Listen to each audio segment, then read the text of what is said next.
मित्रों, जिस समय में हम सांस ले रहे हैं वो समय एक गहरे सांस्कृतिक संकट का समय है, क्योंकि पश्चिम की दुनिया ने हमारी संस्कृति के ध्वंस की शुरुआत कर दी है और उसके ध्वंस की शुरुआत भाषा से होती है।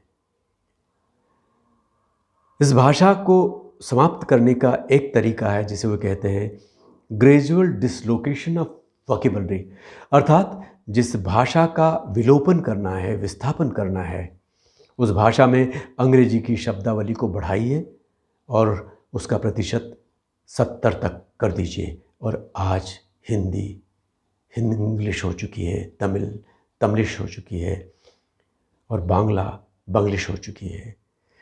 हिंदी के एक बड़े प्रसार संख्या के अखबार में छपी खबर को मैं आप सुनाता हूं। उस खबर में कहा गया है,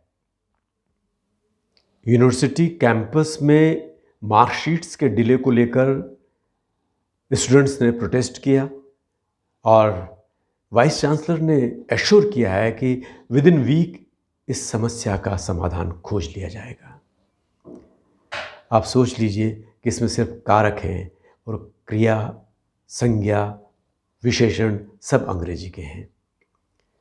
ये अब अंतिम स्टेज, अंतिम पड़ाव भाषा को खत्म करने का, जिसे कहा जाता है फाइनल असॉल्ट ऑन लैंग्वेज, यानी भाषा पर अंतिम प्रहार। और अंतिम प्रहार का अर्थ होता है कि इस भाषा की लिपि बदल दीजिए। बहरहाल हिंदी की लिपि को रोमन लिपि बनाने की कोशिश की जा रही है। इसकी वजह से यही है कि हमारी नई पीढ़ी आज के साहित्य को पढ़ नहीं पा रही है, उसके संस्कार, उसकी संवेदनाएं उस तक नहीं पहुंच पा रही है। इस समस्या के बहुत सक्रिय समाधान की कोशिश में एक चेहरा सामने आया दिनेश शाकुल का, जिसे सबसे पहले लोगों ने चाणक्य धारावाहिक में देखा, चंद्रगुप्त सम्राट के रोल में। उसमें उन्होंने उस सार्वकालिक महान चरित्र के जरिए दर्शकों के हृदय को जीत लिया। दिनेश शाकुल मेरे मित्र हैं। सबसे पहले मेरी मुलाकात उनसे 76 में हुई थी। एक छरहरा, बड़ी बड़ी आंखों वाला और गहरी पाटदार आवाज़। एक दिन उनका फ़ोन आया कि प्रभु भाई, मैं आपकी कहानी पढ़ना चाहता हूँ अपने हिंदी धरोहर चैनल पर।